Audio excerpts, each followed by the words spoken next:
House Arjun కాగానే పోదాం అధ్యక్ష, అశోక్ నగర్కి పోదాం, మీ ముఖ్యమంత్రి గారు వస్తానంటే వారిని కూడా తీసుకొని పోదాం, సెక్యూరిటీ లేకుండా పోదాం, మంచిగా పర్సనల్గా పోదాం, పోయి అక్కడ ఉండే ఏ ఒక్క యువకుడు, ఏ ఒక్క యువతి, ఏ ఒక్క చెల్లెలు చెప్పినా ఒక్క ఉద్యోగం అన్నా ఈ ప్రభుత్వం ఇచ్చిందని చెప్తే నేను అక్కడనే రాజీనామా చేసి వెళ్ళిపోతాను అధ్యక్ష. ఒక్క ఉద్యోగం రేవంత్ రెడ్డి గారి ప్రభుత్వం, కాంగ్రెస్ ప్రభుత్వం వచ్చినాక కొత్తగా ఇచ్చినాము అని ఏ ఒక్క యువతి గాని యువకుడు చెప్పినా నేను అక్కడే రాజీనామా చేసి రాజకీయ సన్యాసం తీసుకుంటా అధ్యక్ష. ఒక్కరు చెప్పినా నేను చెప్తా ఉన్నా అధ్యక్ష, అక్కడే సిటీ సెంట్రల్ లైబ్రరీలో ముఖ్యమంత్రి గారికి, ఉప ముఖ్యమంత్రి గారికి మా పార్టీ తరఫున, తెలంగాణ యువత తరఫున 1,00,000 మందితో పౌర సన్మానం కూడా పెడతామని చెప్పి నేను చెప్తా ఉన్నా అధ్యక్ష. అధ్యక్ష ఈ రకంగా చెప్తాను అధ్యక్ష. 10 ఏళ్ళు కూడా ఏం చేసినామో చెప్తాను.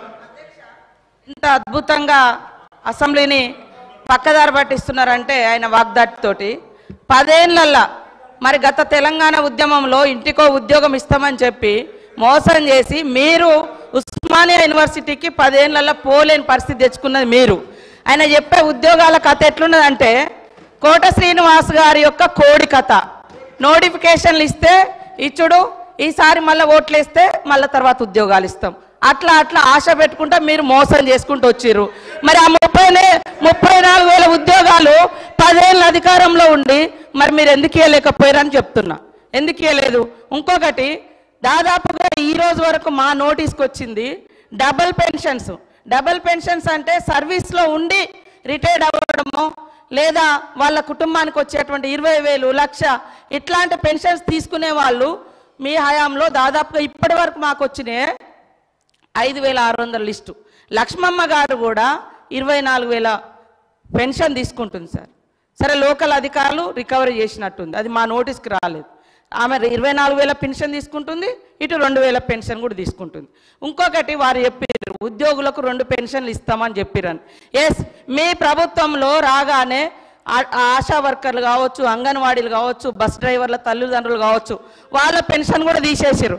కానీ మీ నాయకుల కుటుంబాలు, వాళ్ళ తమ్ములు, అన్నలు వాళ్ళు తీసుకున్నారు కార్పొరేషన్ల పేరు మీద, వాళ్ళ కుటుంబంలో పెన్షన్ తీసుకున్నారు ఉద్యోగం వస్తుందని.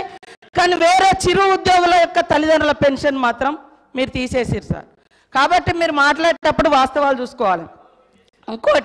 ఇంకోటి మేము బాగా సంపద పంచినాం, 25,000 కోట్ల రూపాయలు హైవేలు, ఫామ్ హౌస్లకు, మరి అదే విధంగా దున్నటువంటి వాళ్లకు, కష్టపడేటోళ్ళకేమో పట్టాలేదని మీరు ఇవ్వలేదు. మీరు ధరని తీసుకొచ్చి పాప పేదోళ్ళు అనేక మందికి పట్టాలు ఇవ్వకుండా, ఎవరెవరికో పట్టాలు ఇచ్చేసి సాగులో ఉన్న వాళ్ళకి పట్టాలు ఇవ్వకుండా, రైతు బంధు రాకుండా అన్యాయం చేశారు. కాబట్టే గ్రామీణ ప్రాంత ప్రజలు మాకు పట్టం కట్టింది సార్. అదేవిధంగా పేదలకు ఇండ్ల విషయం, మీరు ఇన్ని బిల్డింగ్ల గురించి చెప్తున్నారు, లక్షలాది మంది పేదోళ్ళకి ఇండ్లు లేక ఇబ్బంది పడుతుంటే మీరు ఏ పేదోళ్ళకి ఇండ్లు ఇచ్చిర్రు సార్? 10 ఏళ్ళల్లో ఎవరికి ఇండ్లు ఇచ్చిర్రు?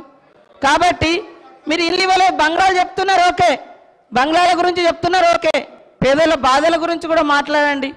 కాబట్టి ఇవాళ అనేక అవుట్సోర్సింగ్ ఉద్యోగులకు సంవత్సరాల తరబడి, నెలల తరబడి జీతాలు ఇవ్వకుండా ఇబ్బంది పెట్టింది మీరు.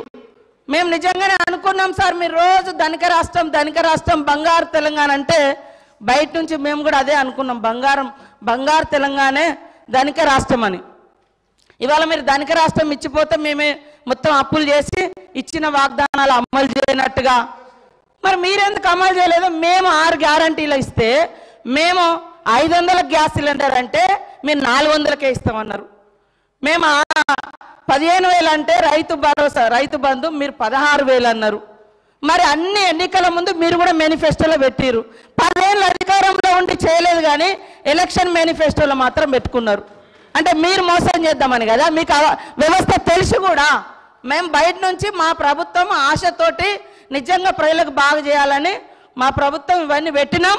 మాకు టైం ఉంది, ఇంకా మాకు టైం ఉంది చేసుకోవడానికి.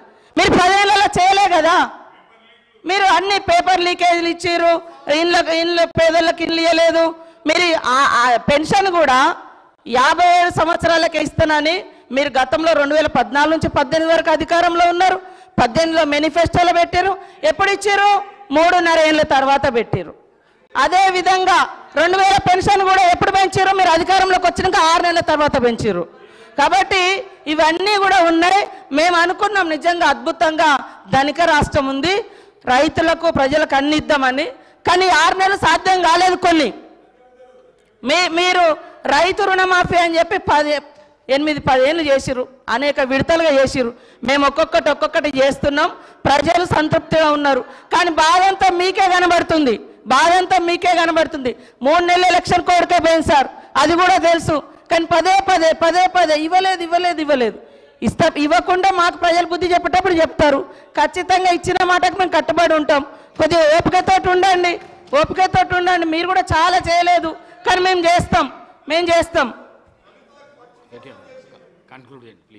సార్, మంత్రులు ఇట్లా డిస్టర్బ్ చేస్తే అధ్యక్ష ఓపికతో ఉండమంటున్నారు. ఓపిక ఉండాల్సింది మంత్రులకు, ట్రెజరీ బెంచెస్కి, మాకు కాదు అధ్యక్ష. ప్రజల తరపున అడగడమే మా ధర్మం. 100 రోజుల్లో చేస్తామని హామీలు ఎవరు ఇవ్వమన్నారు? 100 రోజుల గడువు ఎవరు పెట్టమన్నారు? మేము అడిగినామా, ప్రజలు అడిగినరా? మీరు ఓట్ల కోసం అడ్డగోలు మాటలు చెప్పి 100 రోజుల్లో అన్ని చేస్తామని బిల్డప్లు ఇచ్చి ఇలా అడిగితే కంగారు ఎందుకు పడుతున్నారు అధ్యక్ష? మాకు 5 ఏళ్ళు టైం ఉందంటుండ్రు. మరి ఎలక్షన్ హామీలలో అట్లే చెప్పేది, 5 ఏళ్లలో చేస్తామని చెప్పేది ఉండే.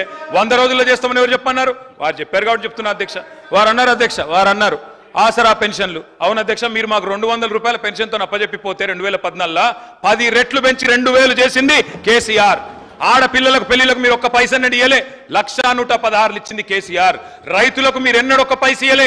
రైతులకు పెట్టుబడి భారతదేశంలో స్వాతంత్రం వచ్చిన తర్వాత మొట్టమొదటిసారి 72,000 కోట్ల రూపాయలు ఇచ్చింది కేసీఆర్. అధ్యక్ష, ఏమి చేయలేదని మాట్లాడితే మాకు అవకాశం ఏంటి, ఇంకో గంటన్నర చెప్తాం. మంత్రి గారు కాబట్టి వారు ఏమైనా చెప్పొచ్చు అనుకుంటే కుదరదు అధ్యక్ష. వారు అన్నారు ఉద్యోగాలు ఎన్ని ఇచ్చారు. అధ్యక్ష, నేను మంత్రి గారికి చెప్తా ఉన్నాయి, నేను వారికి పంపిస్తాను. నాకు తెలుసు మీరు అడుగుతారని. మా ప్రభుత్వం ఉన్నప్పుడు అధ్యక్ష 2,32,000 ఉద్యోగాలకు మేము నోటిఫికేషన్లు ఇచ్చాము. 1,60,083 ఉద్యోగాలు భర్తీ చేసినాము. ఇంకొక 40,000 ఉద్యోగాలు ఈ రోజు మీరేవైతే కాగితాలు ఇచ్చి ఫంక్షన్లు చేసుకుంటున్నారో అవన్నీ గత ప్రభుత్వంలో ఇచ్చినాయే, మీరు ఇచ్చినాయి కాదు. అందుకే నేను అడుగుతున్నా తెలంగాణ యువత పక్షాన, మీరేదైతే మాట చెప్పినరో 2 లక్షల ఉద్యోగాలు ఇస్తామని, గత ప్రభుత్వం ఇచ్చిన ఉద్యోగాలు మైనస్ చేసి మందికి పుట్టిన బిడ్డలు మా బిడ్డలు అని చెప్పుకుంటూ కాదు, మీరు ఉద్యోగాలు ఇవ్వండి. 2 లక్షల ఉద్యోగాలు మొదటి సంవత్సరంలో ఇస్తామని చెప్పారు. మంత్రి గారికి నేను పంపుతా ఉన్నా, సీతక్క గారికి మీ ద్వారా దయచేసి ఉద్యోగాల సంఖ్య చూసుకోండి అని చెప్పి కూడా నేను విజ్ఞప్తి చేస్తా ఉన్నా అధ్యక్ష. నేను ఇంకొక మాట కూడా చెప్తా ఉన్నా అధ్యక్ష. చిరుద్యోగుల గురించి వారు మాట్లాడారు అధ్యక్ష. కాంట్రాక్ట్ అవుట్ సోర్సింగ్ ఉద్యోగులకి ప్రభుత్వ ఉద్యోగులతో సరి సమానంగా పిఆర్సీ ఇచ్చిన మొట్టమొదటి ప్రభుత్వం కేసీఆర్ ప్రభుత్వం అధ్యక్ష. తెలుసుకోవాలి వారు అధ్యక్ష. తెలుసుకోకుండా వారు ఇట్లా మాట్లాడడం కరెక్ట్ కాదు. గౌరవ మంత్రి గారు నేను విజ్ఞప్తి చేస్తా ఉన్నా అధ్యక్ష. మేమేమో సరే మేము చేయలేదన్నారు. మరి నేను అడుగుతా ఉన్నా అధ్యక్ష, మీరేం చేస్తున్నారు? పోస్టులు పెంచమని అడిగితే పోలీస్ జులుం అధ్యక్ష. పోస్ట్ పోన్ చేయమని కోరితే దౌర్జన్యం. ఉస్మానియా హాస్టళ్లలో జొరబడి అరెస్టులు, సిటీ సెంట్రల్ లైబ్రరీలకు చొచ్చుకొని పోయి అరెస్టులు, అమ్మాయిలను అరెస్ట్ చేసి అర్ధరాత్రికి వదిలిపెట్టరు, కిలోమీటర్లు దూరం నడిపించి క్యాంపస్లో ఉరికిస్తా ఉన్నారు. ఇంకా అవమానించే మాటలు అధ్యక్ష. గౌరవ ముఖ్యమంత్రి గారు అంటారు వాయిదా వేయమని అడిగితే గ్రూప్ 2ని కొంతమంది నిరుద్యోగులు సన్నాసులు వాయిదా అంటున్నారు. కోచింగ్ సెంటర్ల కోసం వాళ్ళ డబ్బుల కోసం అడుగుతున్నారన్న భావ్యం అధ్యక్ష. ఎవరైతే మిమ్మల్ని అక్కడ కూర్చోబెట్టినరో ఇవాళ వాళ్ళని అవమానించడం భావ్యమేనా? మేమేం అడుగుతున్నాం డిప్యూటీ సీఎం గారిని? అధ్యక్ష, మీరే చెప్పారు ఇక్కడ ఉన్నప్పుడు బట్టి విక్రమార్క గారు, గ్రూప్ 1లో 1:100 పిలవండి, గ్రూప్ 2లో మీరిచ్చిన మాట ప్రకారమే 2,000 పోస్టులకు పెంచండి, గ్రూప్ 3లో 3,000 పోస్టులకు పెంచండి, మెగా డిఎస్సి మీరే అన్నారు 25,000 ఉద్యోగాలు ఖాళీగా ఉన్నాయని మెగా డిఎస్సి వేయండి. మీరే చెప్పారు జీవో 46 ఉద్యోగులకి నిరుద్యోగులకి న్యాయం చేస్తామని. దయచేసి జీవో 46 కూడా సవరించండి తప్పకుండా. మరి మీరు వారికి ఇచ్చిన మాట నిలబెట్టుకోమని మేము కోరుతా ఉన్నాం అధ్యక్ష. నేను ఇంకొక మాట అడుగుతా ఉన్నా అధ్యక్ష. రైతుల విషయంలో నేను మా పల్లా రాజేశ్వర రెడ్డి గారు చాలా విషయాలు చెప్పారు. నేను కూడా కొన్ని విషయాలు మాత్రం చెప్తాను అధ్యక్ష. బీఆర్ఎస్ 10 ఏళ్ల పాలనలో నిజంగా వ్యవసాయంలో ఒక స్వర్ణయుగం అధ్యక్ష. తప్పకుండా రైతులకు మాత్రం ఈ దేశంలో ఎన్నడూ జరగని విధంగా, నేను ఊరికే చెప్పట్లేదు అధ్యక్ష, ఇది కేంద్ర ప్రభుత్వం పార్లమెంట్లో గౌరవ సభ్యులు గౌరవ మంత్రి గారు ఆనాడు పార్లమెంట్ సభ్యుడిగా ఉన్నారు. కేంద్ర ప్రభుత్వం ఇచ్చిన రిపోర్ట్ అధ్యక్ష. ఇది I will send it to you and all the members also sir. Farmer suicides in Telangana drop drastically. This is 2022 I'm sorry. July 28, 2021 చూడండి సార్. Times of India, Telangana's farmer suicide rate dips, centre says lowest in the country. భారతదేశంలోనే అత్యల్పంగా రైతుల ఆత్మహత్యలు నమోదవుతున్న రాష్ట్రం ఏది? ఎందుకైంది అధ్యక్ష? ఎందుకు ఆత్మహత్యలు తగ్గినాయి? ఏ కారణం చేత తగ్గినాయి అధ్యక్ష? ఒకటే ఒక్క కారణం అధ్యక్ష. ఎందుకంటే కేసీఆర్ గారి ప్రభుత్వం వచ్చిన తర్వాత అధ్యక్ష మంత్రులు రన్నింగ్ కామెంటరీ చేయడం సబబు కాదు అధ్యక్ష. వారిని నేను కోరేది, కేసీఆర్ గారి హయాంలో ఎట్లా ఉండే, కాంగ్రెస్ వచ్చిన తర్వాత ఎట్లుందంటే అధ్యక్ష 7 నెలల కాంగ్రెస్ ఏలికలో వ్యవసాయం అంటే సంక్షోభం, కాంగ్రెస్ రాగానే కరెంటు కోతలు, కాంగ్రెస్ రాగానే సాగునీళ్లు కట్టు పంటలు ఎండు, కాంగ్రెస్ రాగానే టైంకు రైతు బంధు కూడా కట్ అయిపోయింది అధ్యక్ష 10 ఏళ్లు జరిగిన ఆగిన అన్నదాతల ఆత్మహత్యలు ఈ రోజు మళ్ళీ తిరిగి ప్రారంభమైనాయి. నేను ఊరికే చెప్పట్లేదు సార్, నేను ఊరికే ఏదో మాట కోసం మాటగా చెప్పట్లేదు సార్, నేను రిపోర్ట్ కూడా తీసుకొని వచ్చిన సార్. నేను గౌరవనీయులైన డిప్యూటీ సీఎం గారు కూడా పంపుతా ఉన్నా. గతంలో ప్రతిపక్ష నాయకుడు మాట్లాడుతూ రైతులు ఆత్మహత్యలు చేసుకుంటున్నారంటే లిస్టు పంపండి, నేను చేస్తాను, వారికి న్యాయం చేస్తానని ముఖ్యమంత్రి గారు అన్నారు. సార్ ఇది లిస్టు మొత్తంగా ఇప్పటి వరకు ఈ రాష్ట్రంలో కాంగ్రెస్ ప్రభుత్వం వచ్చిన తర్వాత నేను వారికి గౌరవనీయులైన ఉప ముఖ్యమంత్రి గారికి ప్రభుత్వానికి లిస్టు పంపుతా ఉన్నా. 388 మంది రైతులు ఆత్మహత్యలు చేసుకున్నారు. లిస్టు పేర్లతో సహా పంపుతున్నాను, ప్రభుత్వం చూసుకోవచ్చు, వారికి న్యాయం చేయాలని తమ ద్వారా నేను కోరుతా ఉన్నా అధ్యక్ష.